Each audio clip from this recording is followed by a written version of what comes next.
Hey everyone, I hope you're having a good night. As you can tell, I am no longer doing videos while driving home from work because I now live closer to work, which is very, very nice. And I don't have those long drives anymore, which was a little bit of a struggle trying to figure out when I was going to do videos. But as it turns out, if I can actually get the kids to bed at a reasonable time, then I can do videos. So, yay! Um, so I didn't do a video last week because I was preparing for my TED Talk, which I think went well. I'm sure it went well. Pretty sure. 99% sure. There are a few things that I wanted to mention that I didn't get to. So I may do a segment or a video once I get the video out of the actual talk of things that I wanted to say but didn't. And so the whole theme of the whole day was the theme of overcurrent and just that, people talk about undercurrents that kind of work beneath the surface. And then this was the overcurrent, which is something that works. It says, this is what I'm going for, and I'm going to set my goal, and I'm going to get there. So I thought that was pretty profound, and I thought there were some amazing speakers that really talked about being intentional with things, and I think that's kind of what my talk was about. It was about how, based on the quote from Abraham Joseph Heschel, that words create worlds. I kind of used that. And so I talked a little bit about the fact that when Evangeline was born, Cliff, my husband, and I were very intentional with making our journey public. And so all of the talks kind of really went into that, into this whole bigger picture thing. And I thought it was really, really good. And so it got me thinking a lot this last week about intent. And I'm often very critical of intent because I've read a lot of stuff that talks about intent versus impact. And I think it's important because I think that we all have really good intent sometimes. Sometimes not. Sometimes people just have really devious intents. But I think for the most part, people don't start out with really bad intent. And I think that if you're not careful, that you can get so caught up in trying to do the right thing that maybe you lose sight of that, or you're only doing what's right to you or what you feel is right, and in the end you end up hurting people, and that your intent doesn't matter if your impact is continuously negative. So I had been thinking about this all last week, and then as it were, at church this past week, my pastor was talking about a verse in Paul about, the stumbling block verse. It's Paul wrote it. But like on not being a stumbling block to others. And my pastor, he's really good at reading the scripture and presenting things in a way that I hadn't thought about it before. And so we got started then about intent. And when you look at that passage, it really is more about intent. So if you know someone is struggling with something, and the example they gave is like if you know you have a friend struggling with alcohol and you invite him over and still drink in front of him even though he's asked you not to, then that's harmful intent, and then you're probably going to be a stumbling block. Like, that's a bad thing. But it was kind of presentation, and feel free to correct me if I'm representing this wrong, but the presentation was that you're probably not unintentionally being a stumbling block to someone, and that the whole point of that is to look at your intent. And if you're very intentionally doing it, then that's bad and you shouldn't do it. So I kind of really glossed over that because I'm not really trying to preach a sermon right now. I just thought it was all interesting, the timing of it all.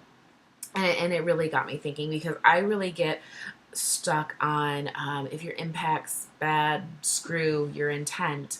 But I then realized that that's a really, it's not a gracious stance. And I'm a really big believer of mercy and grace, even though I don't always practice it. And in this case, I probably wasn't. So, what can we learn from this? So, I want to give props to my pastor, Don Cheever, because he's the one that was talking about this. And I am trying to just like summarize it and then add my own thoughts to it. So, I'm not trying to like steal anything here. No stealing. But we were talking about being willing to be open. So your intent's good, and you go and you do this thing. And then people come to you and say, look, I know your intent was good, but you really hurt me, and it had a negative impact. So we have two choices then. We can either say, well, screw you, my intent was good. If my heart is good, then I'm not going to worry about it. Or you can say, oh my gosh, I'm sorry. My intent was pure. It was good. I'm sorry I hurt you. And what can I learn from this mistakes? So that's what I learned on Sunday. And I've really been thinking about that as well. So, because anytime anyone says like, have a positive intention, I cringe inside, because I don't want to just have a positive intention. I want to have a positive impact. And I believe that those things work hand in hand. But I also believe that we are all human and we really screw up a lot. Hopefully not a lot, but we all screw up because we're human, we're fallible, we're not perfect beings. And so I think the most harmful thing is screwing up and not being able to understand why it mattered, and why, like, take the time to listen to why this person is hurt by it, or why this person feels that others were hurt by it, or even questioning your intent, and how you respond to that.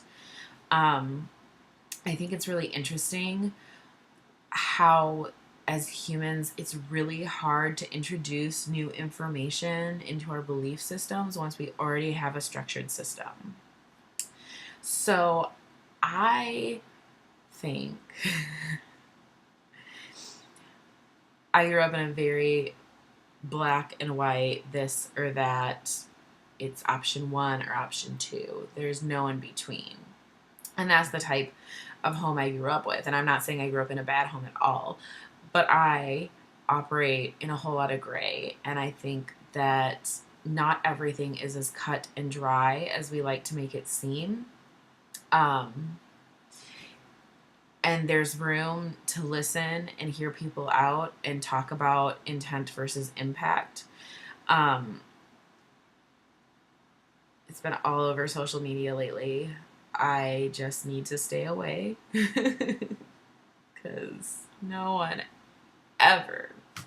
That's not true. My husband had his mind. I was going to say no one ever had their mind changed by a Facebook argument, but my husband has had his mind changed by a Facebook argument.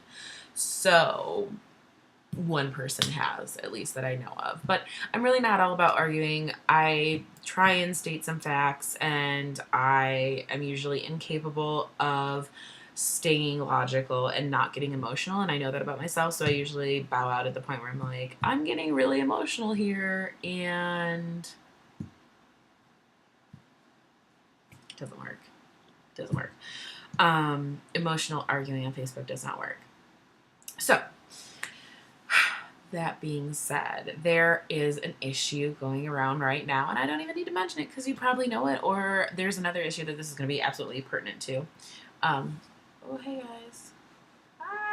Went dark for a second. I've never had that happen before. It's fine. We're not going to edit it. But anyways, so there's issue going around, and people have really polarized views on it, like most things, right? And there's not a whole lot of middle ground. And I'm not saying like you have to be moderate and everything, because obviously there's certain times being moderate doesn't work. But I'm really shocked by the people who are posting articles, and then like not bothering to read them at all. So they're actually posting things, and I shouldn't be shocked because this happens all the time, but they're actually posting a lot of things that are